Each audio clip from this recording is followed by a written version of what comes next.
RSS यानी राष्ट्रीय स्वयंसेवक संघ, ये नाम सुनते ही आपके मन में क्या विचार आते हैं?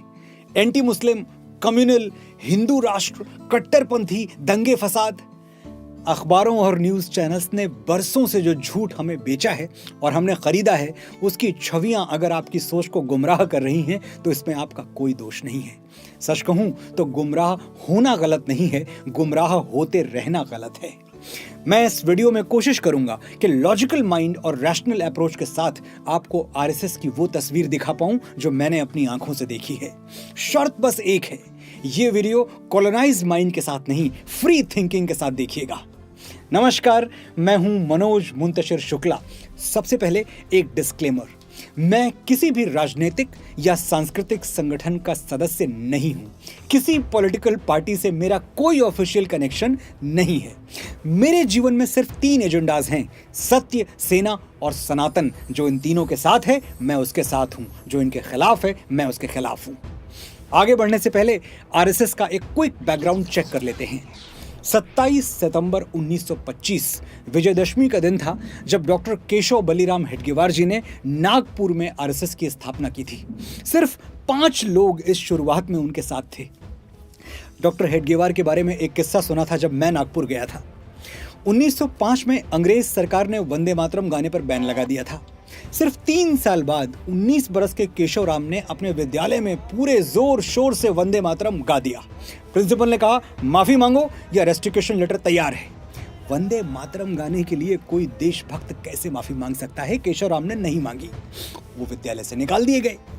इस घटना के 16 वर्ष बाद उन्होंने संघ की स्थापना की, जहां आज भी राष्ट्र प्रेम के लिए माफी नहीं मांगी जाती।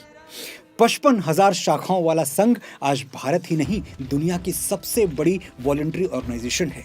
आप इसे एनजीओ भी कह सकते हैं। आरएसएस का फुटप्रिंट आज दुनिया के 80 से ज्यादा देशों में है और करोड़ों लोग इसके सदस्य हैं। मैं फिर से याद दिला दूं, डॉक्टर हेडगेवार ने सिर्फ 5 लोगों के साथ संघ का शुभारंभ किया था। अगले साल 2025 में संघ अपने 100 साल पूरे कर लेगा। बड़े ड्रामेटिक रहे ये 100 साल, हजारों आरोपों से भरे और घिरे हुए। कभी संघ को कम्युनल कहा गया तो कभी तिरंगे और संविधान का अपमान करने वाला एक राइट विंग ऑर्गेनाइजेशन बताया गया। कुछ लोग संघ को मुस्लिम विरोधी मानते हैं तो कुछ भारत विरोधी। कितना सच है इन आरोपों में, आइए एक एक करके समझते हैं।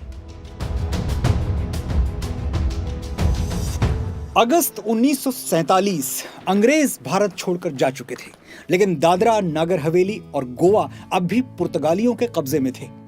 जुलाई 1954 में दादरा नगर हवेली को पुर्तगालियों से आजादी मिली, आरएसएस के सहयोग से। हिस्ट्री बुक्स चेक कर लीजिएगा। 2 अगस्त 1954 को संघ के स्वयंसेवकों ने सिलवासा में पुर्तगाली झंडे को उतारकर तिरंगा फहराया और दादरा नगर हवेली को भारत सरकार के हवाले कर दिया। आपने एकदम सही सुना, संघ ने सिलवासा में भगवा झंडा नहीं, तिरंगा फहराया था और देश के संविधान का आदर करते हुए, उसका पालन करते हुए दादरा और नगर हवेली भारत सरकार को सौंप दिया था। अब बारी थी गोवा की। नेहरू सरकार ने गोवा की आजादी के लिए मिलिट्री ऑपरेशन करने से इनकार कर दिया था। आरएसएस की फिलॉसफी एकदम क्लियर थी, जब तक भारत की धरती पर कोई भी विदेशी रूल कर रहा है, हमारी आजादी खंडित है, इनकम्प्लीट है, अधूरी है। और इसीलिए 1961 में जगन्नाथ राव जोशी की लीडरशिप में हजारों स्वयंसेवक गोवा पहुंच गए। इधर स्वयंसेवकों ने आंदोलन शुरू किया, उधर पुर्तगाली सरकार ने गिरफ्तारियां शुरू कर दी। जगन्नाथ राव जोशी सहित सैकड़ों संघ कार्यकर्ताओं को 10-10 साल की सजा सुनाई गई। सरकार जितने स्वयंसेवकों को जेल भेजती, उससे ज्यादा अगले दिन आंदोलन में शामिल हो जाते। सिचुएशन कॉम्प्लिकेटेड से क्रिटिकल की ओर बढ़ती जा रही थी। ऐसे में भारत सरकार ने गोवा में सैन्य कार्रवाई की और आरएसएस के सहयोग से 1961 में गोवा को पुर्तगालियों से आजाद करवा लिया गया। अगर आरएसएस ने पहल नहीं की होती तो शायद आज गोवा या दादरा और नगर हवेली जाने के लिए हम वीजा लगवा रहे होते। संघ को अपने हिंदुत्व पर, अपनी सनातन संस्कृति पर गर्व है। ये लेबल उन्होंने कभी छुपाया नहीं, लेकिन ऐसा भी नहीं है कि ये लेबल संघ अपने माथे पर चिपका के घूमता है। गर्व से खुद को हिंदू कहने का अर्थ इस्लाम या किसी और रिलीजन, कम्युनिटी या एथनिसिटी को छोटा बताना या उसका विरोध करना कैसे हो गया?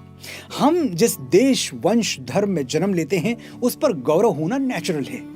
एक छोटे से एग्जाम्पल से समझते हैं। मैं दुनिया में सबसे ज्यादा इज्जत अपने माता पिता की करता हूं, लेकिन इसका यह मतलब तो नहीं कि मैं आपके माता पिता को छोटा समझता हूं या उनके विरुद्ध हूं।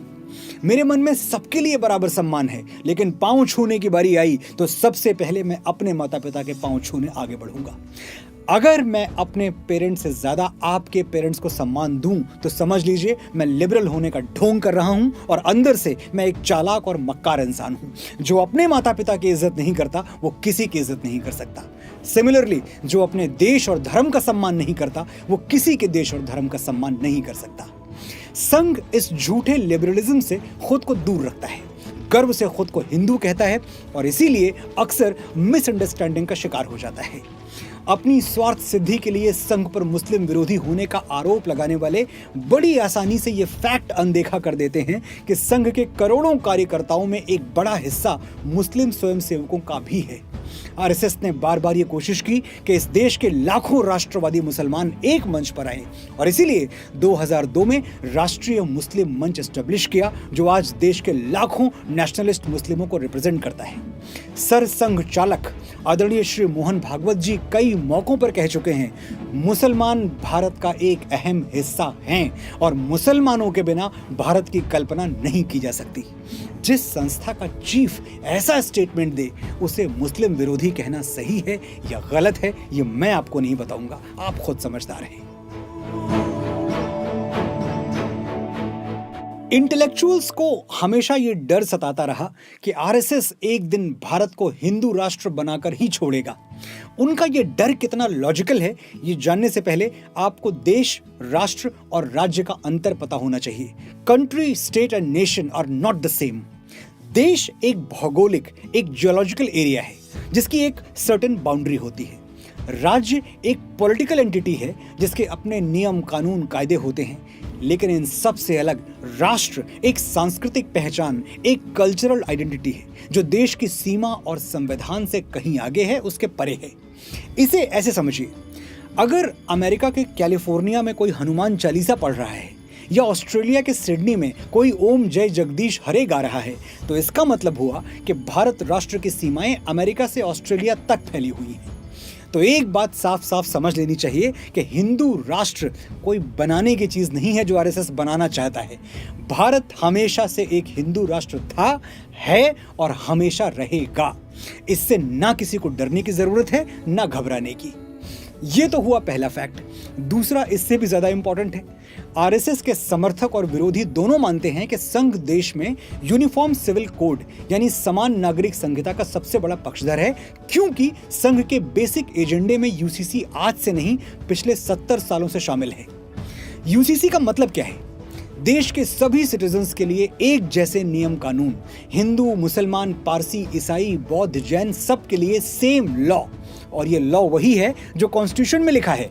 आरएसएस ये नहीं कहता कि देश गरुड़ पुराण से चलेगा या आज से मनुस्मृति ही कानून है। एक देश एक कानून, मैं आज तक नहीं समझ पाया कोई इसके खिलाफ कैसे हो सकता है। अभी पिछले दिनों कुछ लोगों ने बड़े विश्वास के साथ संघ वालों को अनपढ़ घोषित कर दिया। ये आरएसएस को छोटा करने का एक चालाकी भरा प्रयास था। चलिए फैक्ट चेक करते हैं कि संघ की बागडोर कितने अनपढ़ों के हाथों में रही है। संघ की स्थापना किसने की? श्री केशव बलिराम हेडगेवार एमबीबीएस थे। अगले सरसंघ चालक श्री लक्ष्मण वासुदेव परांजपे एमबीबीएस, फिर गुरु गोलवलकर बीएससी एमएससी एलएलबी, गुरुजी के बाद मधुकर दत्तात्रेय एलएलबी, फिर रज्जू भैया बीएससी एमएससी पीएचडी, के सुदर्शन बैचलर ऑफ इंजीनियरिंग और वर्तमान में श्री मोहन भागवत जी वेटनरी साइंस में ग्रेजुएट। अनपढ़ कौन से गोला से आए हो भाई? मैं तो प्रार्थना करूंगा कि पूरा देश ऐसे ही अनपढ़ हो जाए। वैसे आरएसएस वाले 3 विषयों में अनपढ़ हैं, ये मैं भी स्वीकार करता हूं। झुकना, दबना और डरना, इन तीनों सब्जेक्ट्स में इनके नंबर 0 हैं। बाकी राष्ट्र धर्म का पर्चा बांट दीजिए, 100 में 100 आएगा। कुछ फैक्ट्स बताता हूं, ध्यान से सुनिएगा। आजादी के बाद कश्मीर के महाराजा हरि सिंह भारत के साथ विलय को लेकर असमंजस की स्थिति में थे। इधर हमारी सरकार भी हाथ पे हाथ धरे बैठी थी। ये वो समय था जब कबायलियों के भेष में पाकिस्तानी सेना लगातार कश्मीर में घुसती जा रही थी। सरदार पटेल कितने बड़े विजनरी थे ये आप मेरे बताने से तो जानेंगे नहीं, इट्स एन ओपन सीक्रेट। सरदार को विश्वास था कि अगर महाराजा हरि सिंह को कोई समझा सकता है तो वो हैं गुरु गोलवलकर, जो संघ के दूसरे सर संघ चालक थे। सरदार के आग्रह पर गुरुजी खुद श्रीनगर पहुंचे, महाराजा हरि सिंह से मुलाकात की, उनको कन्विंस किया और इस तरह कश्मीर का भारत में विलय संभव हो सका। ये अलग बात है कि नेहरू जी की लिबरल सोच ने कश्मीर और कश्मीरियों को पूरी तरह भारत का हिस्सा कभी बनने ही नहीं दिया। जब तक आर्टिकल 370 का एब्रोगेशन नहीं हुआ था, कश्मीर हमारा होकर भी हमारा नहीं था। वापस लौटते हैं 1947 में। देश का विभाजन हुआ। पाकिस्तान ने जन्म लेते ही भारत पर हमले की योजना बनानी शुरू कर दी। हमारी सेना शूरवीरों से भरी हुई थी, लेकिन हमें और पहरेदारों की जरूरत पड़ी। संघ के स्वयंसेवकों के पास ना तो कोई मिलिट्री ट्रेनिंग थी, ना कॉम्बैट एक्सपीरियंस। फिर भी वो निडर होकर सीमा की पहरेदारी करते रहे और जब पाकिस्तानी सेना ने सीमा लांघने की कोशिश की तो एक एक स्वयंसेवक चट्टान की तरह खड़ा हो गया, जान दे दी, हिंदुस्तान नहीं दिया। उधर ईस्ट और वेस्ट पाकिस्तान में हिंदुओं पर भीषण अत्याचार किए जा रहे थे। बड़ी मुश्किल से कुछ हिंदू अपनी जान बचा के सीमा पार करके भारत आ पाए, लेकिन भारत सरकार के पास इतने रिसोर्सेज नहीं थे कि वो इन रिफ्यूजियों को 2 वक्त की रोटी और सर पे छत दे सके। ऐसे में एक बार फिर संघ आगे बढ़ा। आरएसएस ने 3000 से ज्यादा राहत शिविर लगाए, बंटवारे से दरबदर हिंदुओं को सर पे छत दी, थाली में रोटी दी और बीमारों की हथेली पर दवाएं रखी। ये काम सरकार के थे, लेकिन आरएसएस ने मानवता की सेवा करने के लिए कभी सरकार का इंतजार नहीं किया।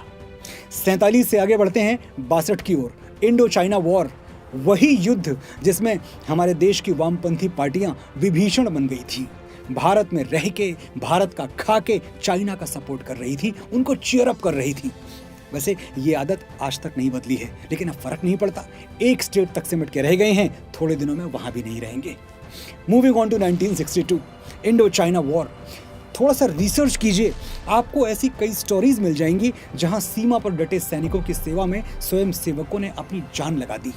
बर्फीली चोटियों पर जहां ऑक्सीजन पहुंचना मुश्किल था, वहां खाने पीने की चीजें पहुंचाई, घायल सैनिकों का इलाज किया और वीर गति प्राप्त मां भारती के सपूतों का अंतिम संस्कार पूरे सम्मान के साथ करवाया। प्रधानमंत्री श्री जवाहरलाल नेहरू आरएसएस की इस निस्वार्थ सेवा से प्रभावित हुए बिना रह नहीं पाए।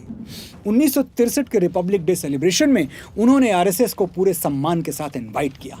इतिहास में पहली बार 3500 स्वयंसेवकों ने राजपथ पर कदम ताल करके पूरे देश को एकता, अखंडता और देश पहले का संदेश दिया। ऐ भारत माँ, तेरी माटी तेरा आदेश पहले, दुनिया के सारे सुख पीछे हैं, मेरा देश पहले। 1965 में भारत पाकिस्तान के बीच एक और युद्ध छिड़ चुका था। देश में सैनिकों की कमी थी, इसलिए प्रधानमंत्री लाल बहादुर शास्त्री ने दिल्ली पुलिस के जवानों को सीमा पर भेजने का निर्णय लिया। इस दौरान दिल्ली का पूरा ट्रैफिक कंट्रोल स्वयं सेवकों ने संभाला था। युद्ध के दौरान कश्मीर की हवाई पट्टियों पर जमी बर्फ को हटाने में भी स्वयं सेवकों ने दिन रात पसीना बहाया था। परिणाम, शास्त्री जी के नेतृत्व में भारत एक बार फिर विजयी हुआ। 1984 प्रधानमंत्री श्रीमती इंदिरा गांधी जी की निर्मम हत्या हुई और इसके बाद पूरा भारत सिख विरोधी दंगों की आग में जलने लगा। 84 के दंगों में स्वयंसेवकों ने हमारे निर्दोष सिख भाइयों बहनों को अपने घरों में शरण देकर उनकी जान बचाई। इमरजेंसी के दिनों में डेमोक्रेसी को बचाने के लिए सड़कों पर आरएसएस उतरा। जमींदारी प्रथा को एबॉलिश करने के लिए आंदोलन आरएसएस ने किए। भारतीय सैनिकों के लिए ब्लड डोनेशन कैंप्स आरएसएस ने लगाए। Orissa cyclone, Bhopal gas tragedy, Uttarakhand की बाढ़, गुजरात, नेपाल, श्रीलंका, इंडोनेशिया में आए भीषण भूकंप, इन सब आपदाओं में रिलीफ और सेफ्टी मिशंस में सबसे आगे आरएसएस रहा। संघ की इन सेवाओं को राष्ट्र हित माना जाए या नकार दिया जाए, इसका फैसला मैं आपके विवेक पर छोड़ता हूं। लेकिन किसी भी निर्णय पर पहुंचने से पहले आरएसएस का बेसिक प्रिंसिपल जान लीजिए। जाति, पंथ, प्रांत या भाषा से बहुत दूर, राष्ट्र प्रथम। संघ का अभिमान, संघ की शक्ति कोई एक व्यक्ति नहीं, बल्कि हम 140 करोड़ भारतीय हैं। ध्यान रहे, 140 करोड़, सिर्फ 100 करोड़ नहीं। आपने बड़े धैर्य से सुना, बड़े ध्यान से सुना। आपका आभार।